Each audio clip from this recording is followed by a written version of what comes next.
पिछले क्लास में हमने कोशिका के खोज के बारे में पढ़ा था। अब इस क्लास में हम पढ़ते हैं कोशिका की परिभाषा क्या होती है। ठीक, तो ध्यान दिया जाए जी। डिफिनेशन ऑफ सेल, तो कोशिका की परिभाषा क्या होती है। ठीक, तो हम कहते हैं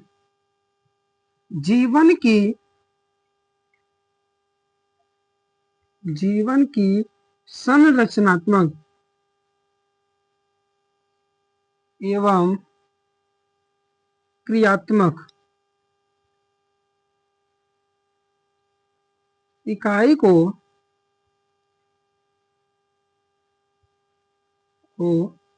कोशिका कहते हैं।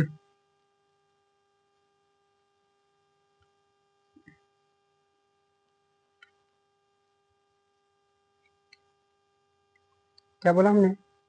जीवन की संरचनात्मक एवं क्रियात्मक इकाई को कोशिका कहते हैं। क्या बोला जी? Structural and functional unit of life is called cell. जीवन की संरचनात्मक एवं क्रियात्मक इकाई को कोशिका कहते हैं। ठीक, अब हम बात करें जी, आखिर इसको हम संरचनात्मक एवं क्रियात्मक क्यों कहते हैं। ठीक, तो इसके लिए ध्यान दिया जाए कि यह जो कोशिका होती है, कोशिका जब आपस में मिलती है तब ऊतक का निर्माण करती है। कोशिका आपस में मिलकर ऊतक का निर्माण करती है और यही ऊतक आपस में मिलकर के अंग का निर्माण करते हैं और यही अंग आपस में मिलके शरीर का निर्माण करते हैं, या फिर कह दीजिए बेबी का निर्माण करते हैं।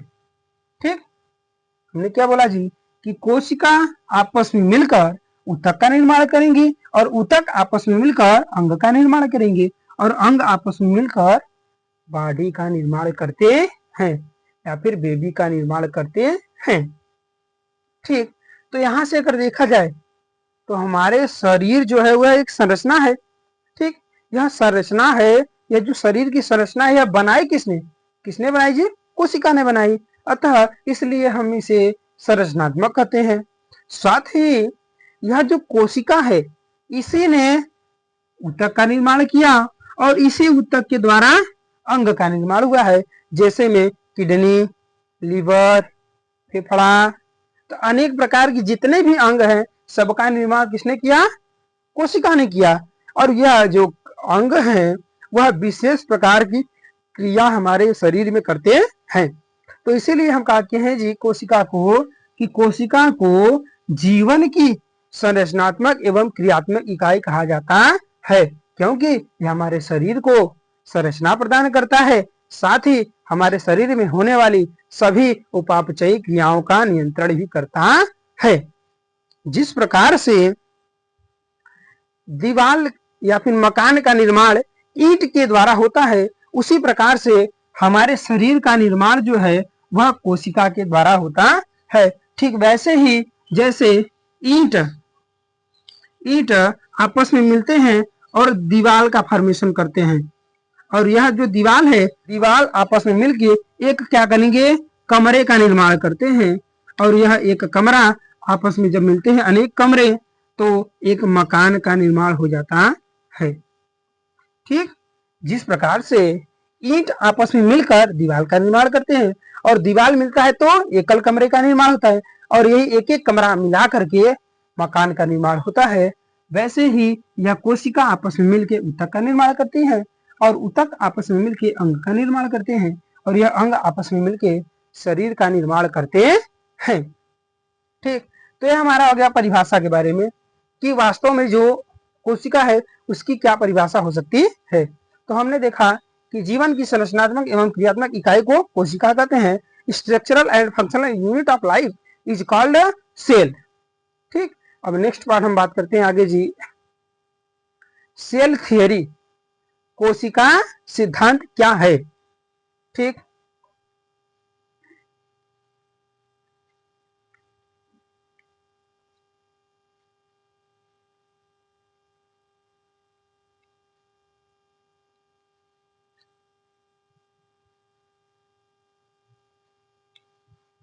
कोशिका सिद्धांत। ठीक, कोशिका सिद्धांत सर्वप्रथम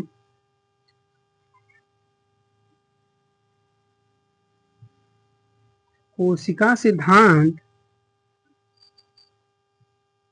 सर्वप्रथम स्लाइडेन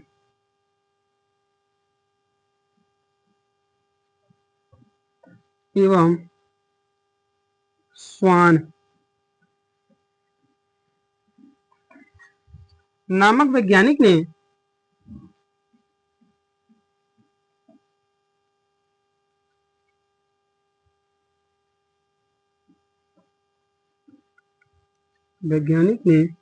सन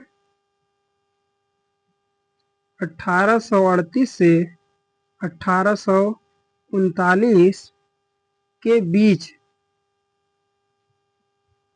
में दिया था।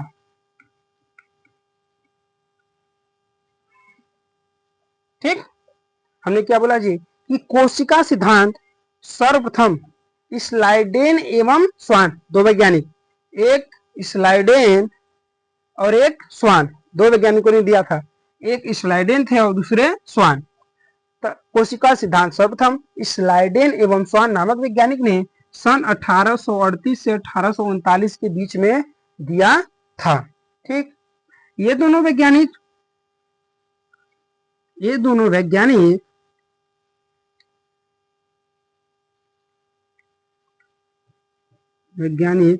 जर्मनी के निवासी थे। जर्मनी के निवासी थे।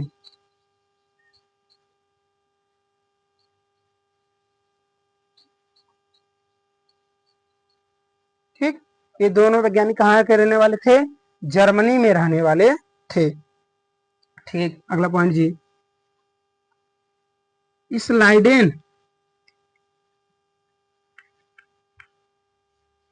स्लाइडेन वनस्पति विज्ञान के ज्ञाता,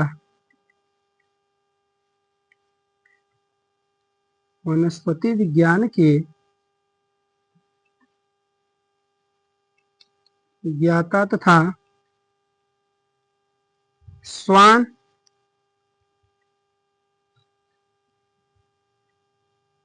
जंतु विज्ञान के ज्ञाता थे।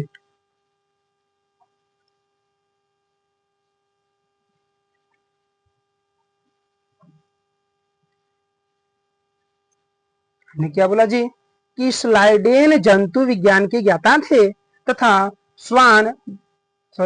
स्लाइडेन वनस्पति विज्ञान के ज्ञाता थे तथा स्वान जंतु विज्ञान के ज्ञाता थे।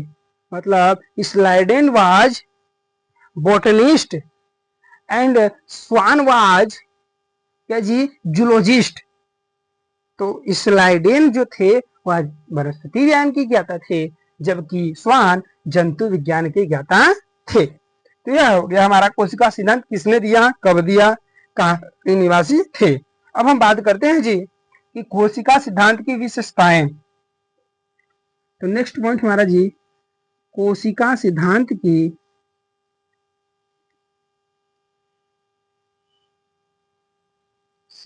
की विशेषताएं।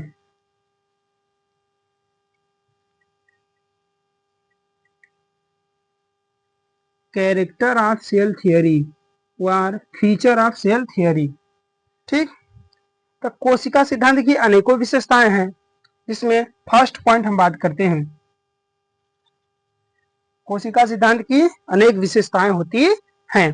पहला बात जी, पहला जो हमने परिभाषा बोला उसी को हम कोशिका सिद्धांत में रख देंगे।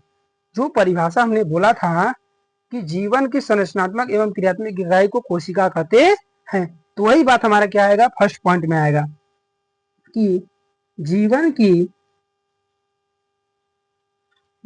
की संरचनात्मक एवं क्रियात्मक इकाई को कोशिका कहते हैं।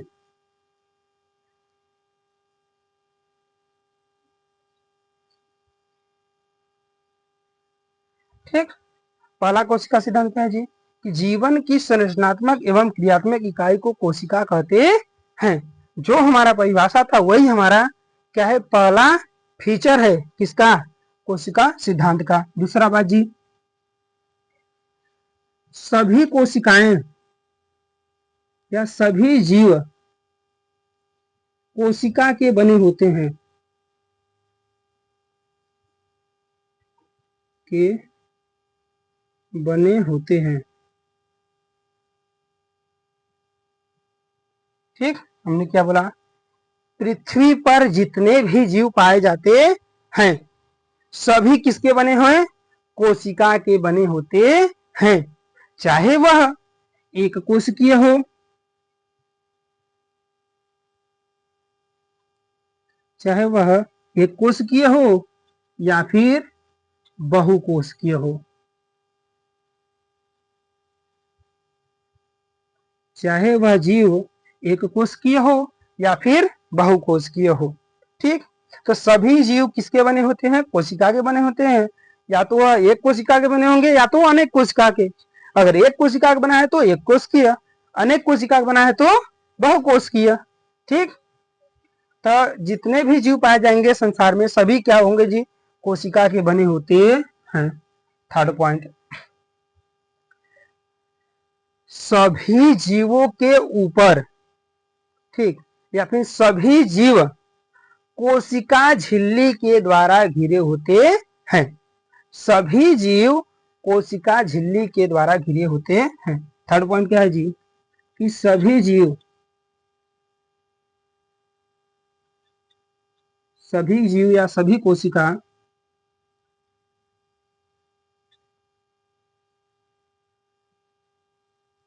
कोशिका झिल्ली के द्वारा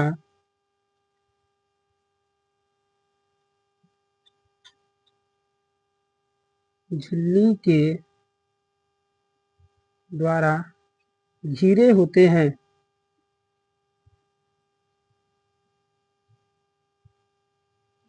ठीक, क्या बोला हमने कि सभी जीव या सभी कोशिका कोशिका झिल्ली के द्वारा घिरे होते हैं। जैसे अगर यह एक कोशिका है तो यह बाहर से एक पतली झिल्ली के द्वारा घिरी होती है जिसे हम कोशिका झिल्ली कहते हैं। तो यही बात बोला गया कि सभी जीव कोशिका झिल्ली के द्वारा घिरे होते हैं। ठीक, चौथा पॉइंट जी, सभी कोशिकाओं का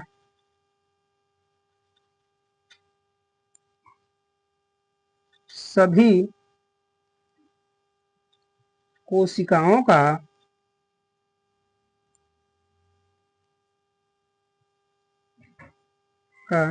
रासायनिक संगठन व उपापचयी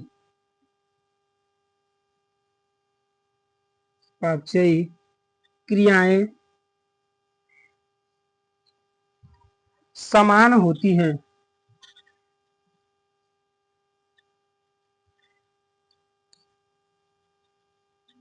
क्या बोला गया जी, सभी जीवों का, जो भी जीव है तो सभी जीवों का जो उपापचयी क्रियाएं होती हैं और उनका जो रासायनिक संगठन होता है वह समान होता है।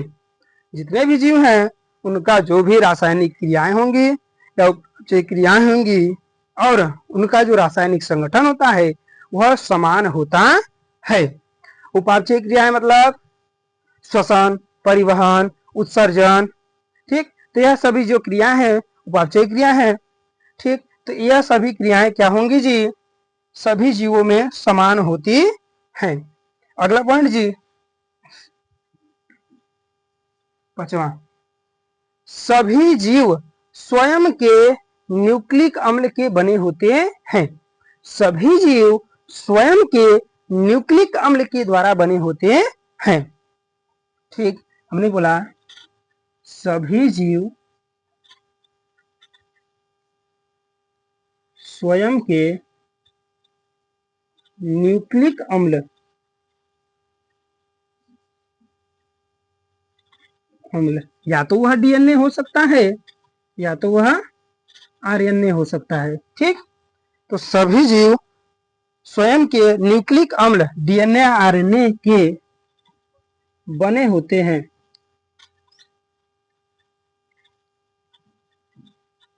ठीक, क्या बोला गया जी? सभी जीव स्वयं के न्यूक्लिक अम्ल डीएनए अथवा आरएनए के बने होते हैं। कोई भी जीव है अपने आप में वह स्वयं के न्यूक्लिक अम्ल डीएनए अथवा आरएनए का बना होता है। न्यूक्लिक अम्ल दो प्रकार के होते हैं, डीएनए और आरएनए। ठीक, तो ये हमारे मेन क्या थे? 5 थे। कौन से? कोशिका सिद्धांत की विशेषताएं। अब हम पढ़ते हैं अंतिम विशेषताएं जो कि वेरी वेरी इंपॉर्टेंट है। ठीक, जो कि वेरी वेरी इंपॉर्टेंट है, जिसे आधुनिक कोशिका सिद्धांत के नाम से जाना जाता है। ठीक, इन्होंने क्या किया? इस इतनी बातों को स्लाइडेन एवं स्वान नामक वैज्ञानिक ने बताया था। इसके बाद क्या हुआ जी? कुछ बातें थी जिन्हें स्लाइडेन एवं स्वान नहीं बता पाए, तो उन बातों को बताने के लिए दूसरे वैज्ञानिक आए। ठीक, छठवां पॉइंट जी, तो इतना बात बताने के बाद क्या हुआ जी कि स्लाइडेन एवं स्वान फेल हो गए। उसके बाद आए रूडोल्फ विर्चो, जिन्हें आर विर्चो के नाम से जाना जाता है। आर विर्चो या फिर रूडोल्फ विर्चो। ठीक, रूडोल्फ विर्चो नामक वैज्ञानिक आए। ठीक, स्लाइडेन एवं स्वान के बाद कौन आए जी? रूडोल्फ विर्चो, आर विर्चो आए। इन्होंने बताया, इन्होंने कहा कि नई कोशिकाओं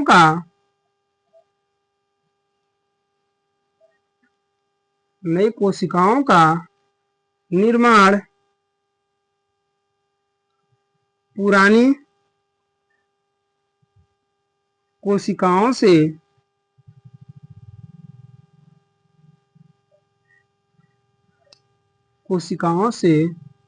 होता है। ठीक, इन्होंने क्या बताया जी कि नई कोशिकाओं का निर्माण पुरानी कोशिकाओं से होता है। हमारे शरीर में जो भी नई कोशिकाएं बनती हैं वह किसके द्वारा बनेंगी? जो पहले से उपस्थित कोशिका है, मतलब पहले से उपस्थित जो पुरानी पुरानी कोशिकाएं हैं वही क्या करती हैं? नई कोशिकाओं का निर्माण करती है। इसी बात को इन्होंने अपनी भाषा में कहा ओमनिस सेलुला, ओमनिस सेल्यूला ई सेलुला। इसी बात को इन्होंने अपनी भाषा में बताया कि ओमनिस सेलुला ई सेलुला, जिसका मतलब होता है कि new cell arises from pre existing cell. New cell arises from pre existing cell, मतलब नई कोशिकाओं का निर्माण पुरानी कोशिकाओं से होता है। ठीक, नई कोशिकाओं का निर्माण पुरानी कोशिकाओं से होता है। इस बात को आधुनिक कोशिका सिद्धांत, आधुनिक कोशिका सिद्धांत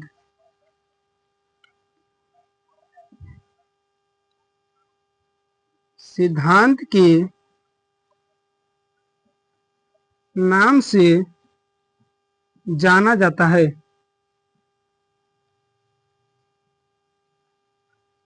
इस बात को आधुनिक कोशिका सिद्धांत के नाम से जाना जाता है।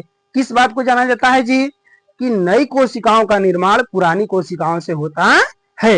इसी बात को आधुनिक कोशिका सिद्धांत के नाम से जाना जाता है। एक पॉइंट हम लोग और बात कर लेते हैं जी कोशिका सिद्धांत में कि सभी कोशिकाओं में, क्या बोला हमने? सभी कोशिकाओं में कोशिका विभाजन होता है। सभी कोशिकाओं में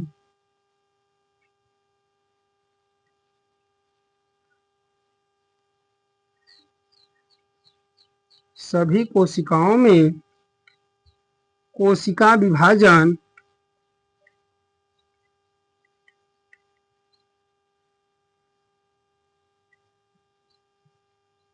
होता है, जिसके कारण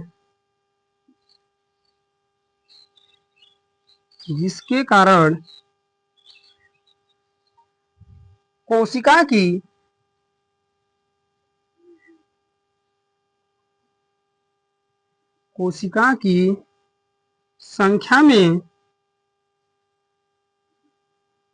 वृद्धि होती है।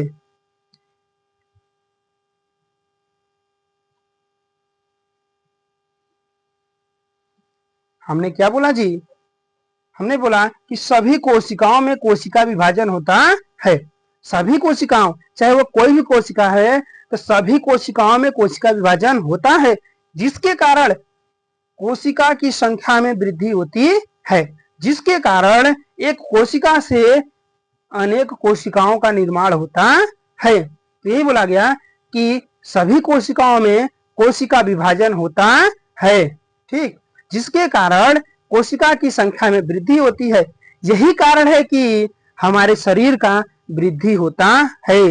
अगर शरीर में कोशिका विभाजन ना हो तो हमारे शरीर का वृद्धि नहीं हो पाएगा, और हम जितना बड़ा का पैदा हुए थे उतना बड़ा का भंटा बुड़ी का नाक चुआते रह जाते, अगर हमारे शरीर में कोशिका विभाजन नहीं होता तब, ठीक। तो भगवान ईश्वर ने ऐसा देन किया है कि हमारे शरीर में कोशिका विभाजन हो रही है, जिसके कारण शरीर का वृद्धि हो रहा है। और यही कारण है कि चोट लगने पर हमारे घाव जो हैं भर जाते हैं। अगर चोट लगने पर कोशिका विभाजन न होता तो दिस इज यहाँ पर क्या हो जाता, बिल भोक्का हो जाता जी, और यहाँ पर जो गड्ढा था वह कभी भरता नहीं, और जो है आपका हाथ खराब हो जाता, ठीक। तो हमने यहाँ पर पढ़ा जी कोशिका सिद्धांत के बारे में, कि कोशिका सिद्धांत किसने दिया था और कोशिका सिद्धांत में क्या क्या बातें कही गई थी। यह हमारा समाप्त होता है कोशिका सिद्धांत। तो आज के लिए इतना ही। बहुत बहुत धन्यवाद जी। आप सभी से निवेदन है कि मेरे चैनल को सब्सक्राइब कर दीजिए, साथ में बेल आइकन को प्रेस कर दीजिए, जिससे आने वाले वीडियोज के नोटिफिकेशन आप तक पहुंचते रहें।